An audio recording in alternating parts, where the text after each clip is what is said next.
કચ્છથી સમાચાર કચ્છ જિલ્લો કે જ્યાં સરકારી શાળામાં ભણતા વિદ્યાર્થીઓનું ભણતર રામ ભરોસે છે।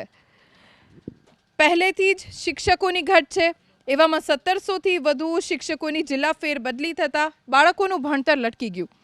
જિલ્લા શિક્ષણ સમિતિએ એક ઠરાવ કર્યો જેમાં નક્કી કરાયું કે જ્યાં સુધી નવા શિક્ષકોની ભરતી ન થાય ત્યાં સુધી બદલીની માંગ કરનારા શિક્ષકોને છૂટા નહીં કરવામાં આવે। આ ઠરાવને લઈ શિક્ષકોમાં રોષ છે। કચ્છ જિલ્લા પ્રાથમિક શિક્ષણ અધિકારીની કચેરીએ મોટી સંખ્યામાં શિક્ષકો રજૂઆત કરવા માટે પહોંચ્યા। એવું છે કે અહીંયાની શિક્ષણ સમિતિ એક ઠરાવ કર્યો છે કે જ્યાં સુધી ભરતી ન થાય ત્યાં સુધી શિક્ષકોને છૂટા ન કરવા।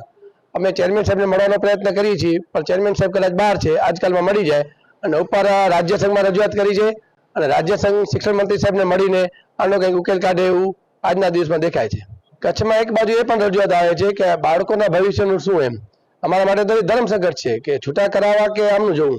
એટલે બાળકો પણ ઘણા જે શિક્ષકોની ઘટના લીધે ઘણી જગ્યાએ શિક્ષકો ન હોય તો એનું ભવિષ્ય પણ બગડે। શિક્ષણ સમિતિના ઠરાવના કારણે આજે અમે એટલા માટે એમને છૂટા નથી કરેલ કારણ કે આપણા અન્ય જિલ્લા કરતાં કચ્છ જિલ્લાની પરિસ્થિતિ જુદી છે અને આ જિલ્લામાંથી જ્યારે આટલી મોટી સંખ્યામાં ગુરુજનો અન્ય જિલ્લામાં જાય ત્યારે આપણે દરેક શાળાઓ પણ સુચારુ રીતે ચાલે, વિદ્યાર્થીઓના વિદ્યાભ્યાસને પણ કોઈ અસર ન પડે એટલા માટે આપણા વડીલોએ જે નિર્ણય લીધો છે એને અમે પણ અલગ અલગ માધ્યમથી ગુરુજનો સુધી એક સંદેશ પહોંચાડીએ છીએ।